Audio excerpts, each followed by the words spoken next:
साबुन एक ऐसी चीज है जो हम लोग रोज यूज करते हैं, पर साबुन खरीदते समय हमें समझ नहीं आता कि कौन सा सोप लें। और मोस्टली हम उसकी पैकेजिंग के हिसाब से, एडवर्टाइजमेंट या फिर सेलिब्रिटी इंडोर्समेंट के हिसाब से साबुन चुन लेते हैं, बिना उसके इंग्रेडिएंट्स पढ़े।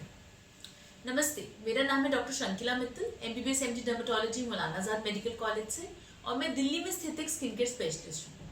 आज हम बात करेंगे कि आप कैसे खुद से अपने लिए एक सही साबुन चुन सकते हैं। हम चाहते हैं कि हमारा साबुन ऐसा हो जो हमारी स्किन से सारी धूल, मिट्टी, डस्ट और ऑयल को हटाए, साथ ही साथ हमारी स्किन को डैमेज ना करे बल्कि मॉइस्चराइज करे, जल्दी से पानी में घुल ना जाए और पड़े पड़े वो ड्राई या क्रैक ना हो। तो आइए जानते हैं कि कैसे आप अपने लिए बेस्ट साबुन चुन सकते हैं। ब्यूरो ऑफ इंडियन स्टैंडर्ड्स यानी BIS के हिसाब से दो तरह के साबुन होते हैं। सबसे पहला होता है टॉयलेट सोप्स और दूसरा होता है बाथिंग बार्स।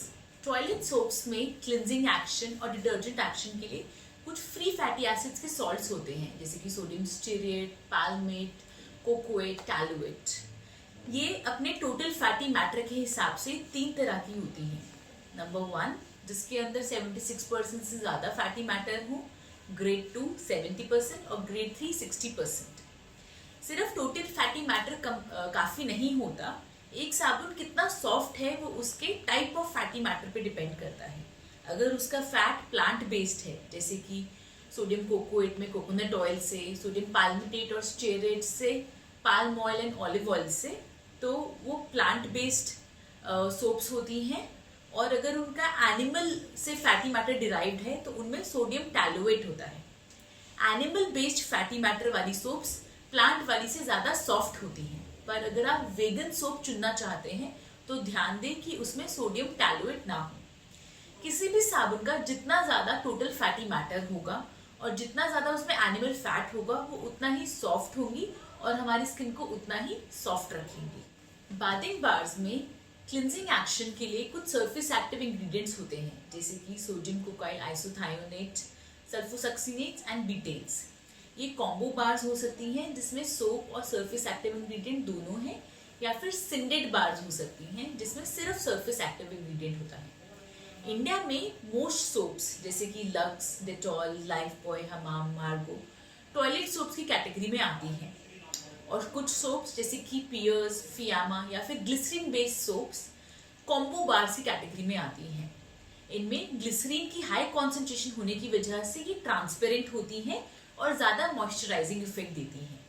इसके अलावा कुछ साबुन जैसे कि डव, सीबामेड, मॉइस्चरेक्स, जिंडेट, ये सब सिंडेड बेस्ड सोप, सिंडेड बेस्ड बार्स की कैटेगरी में आती हैं। जितने भी सिंडेड बेस्ड बार्स हैं, इनका क्लिनजिंग एक्शन टॉयलेट सोप से कम होता है, पर मॉइस्चराइजिंग इफेक्ट ज्यादा होता है। पर साथ ही साथ इनका कॉस्ट जो है टॉयलेट सोप से ज्यादा होता है। अगर आपकी स्किन नॉर्मल है और आप बहुत ज्यादा कॉस्टली सोप नहीं लेना चाहते, साथ ही साथ आप बहुत ज्यादा पसीने, धूल मिट्टी का काम करते हैं और चाहते हैं कि आपका साबुन अच्छे से झाग बनाए, तो आपको नॉर्मल सोप या टॉयलेट सोप यूज कर सकते हैं जिसका टोटल फैटी मैटर 76% से ज्यादा हो, यानी कि ग्रेड 1 सोप। और साथ ही साथ अगर आप चाहते हैं कि थोड़ा मॉइस्चराइजिंग इफेक्ट भी हो तो आप कॉम्बो बार्स यूज कर सकते हैं। पर अगर आपकी स्किन सेंसिटिव है, ड्राई और डैमेज्ड है, या फिर आपको कोई स्किन प्रॉब्लम है जैसे कि एक्जिमा, एटोपिक डर्मेटाइटिस, रोजेशिया, या फिर अगर आप बेबीज के लिए सोप चुनना चाहते हैं तो आपको सिंडेड बेस्ड सोप ही चूज करना चाहिए, क्योंकि इसका पीएच स्किन के बराबर होता है और साथ ही साथ ये स्किन को डैमेज करे बिना स्किन की लिपिड लेयर को प्रोटेक्ट करने में हेल्प करती है। ये आपकी स्किन का मॉइस्चराइजेशन प्रिजर्व करती है, साथ ही साथ उसके अट्रैक्टिवनेस को भी प्रिजर्व रखने में हेल्प करती है। तो अगर आपकी स्किन सेंसिटिव है तो आप सिंडेड बेस्ड सोप ही यूज करें। अब हम समझते हैं कि ये सोप्स और सिंडेड बार काम कैसे करती हैं। हमारी जो स्किन होती है उसका पीएच 5.5 होता है और उसकी ऊपर की लेयर एसिडिक होती है, जिसमें ऑयल, डर्ट डिपॉजिट होता है, और साथ ही साथ स्किन का नेचुरल प्रोटीन और लिपिड्स भी होते हैं। जो सोप्स होती हैं उनके ऊपर एक बहुत ही ज्यादा हाई नेगेटिव चार्ज होता है, जिसे जब हम स्किन पे लगाते हैं तो वो इन डर्ट और ऑयल को बाइंड करके उन्हें झाग के साथ हटा देती हैं।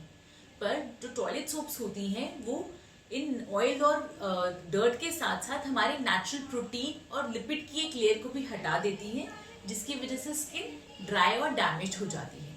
जबकि सिंथेटिक बार्स में ये जो नेगेटिव चार्ज है ये कम होता है, इसलिए जब हम उसको स्किन पे लगाते हैं तो एक तो वो झाग कम बनाती हैं, दूसरा वो ऑयल और डर्ट को तो हटा देती है पर हमारे नेचुरल प्रोटीन और लिपिड को नहीं हटाती और हमारी स्किन के बैरियर को प्रोटेक्ट करती हैं। पर इसी कारण से उनका क्लिनजिंग एक्शन कम होता है और मॉइस्चराइजिंग इफेक्ट ज्यादा। कुछ सिंथेटिक बार्स में फ्री फैटी एसिड जैसे स्टेरिक एसिड भी होते हैं। इसी कारण से जब हम उनसे नहाते हैं तो उन फैटी एसिड्स का स्किन पे एक लेयर सा बन जाता है, जिसकी वजह से मॉइस्चराइजिंग इफेक्ट मिलता है और कुछ लोगों को लगता है कि सोप पूरी तरह से हटा नहीं है। साबुन खरीदते समय उसका पीएच भी इम्पोर्टेंट है। मोस्ट टॉयलेट सोप्स का पीएच 9 to 10 के बीच में होता है और सिंथेटिक बार्स का पीएच 5.5 to 7 यानी स्किन के पीएच के आसपास होता है।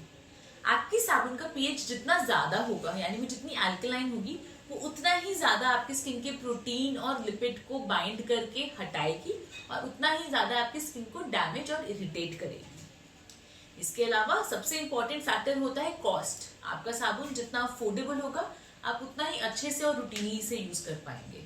तो सिंथेटिक बार्स का कॉस्ट हमेशा normal soaps and toilet soap से ज्यादा होता है।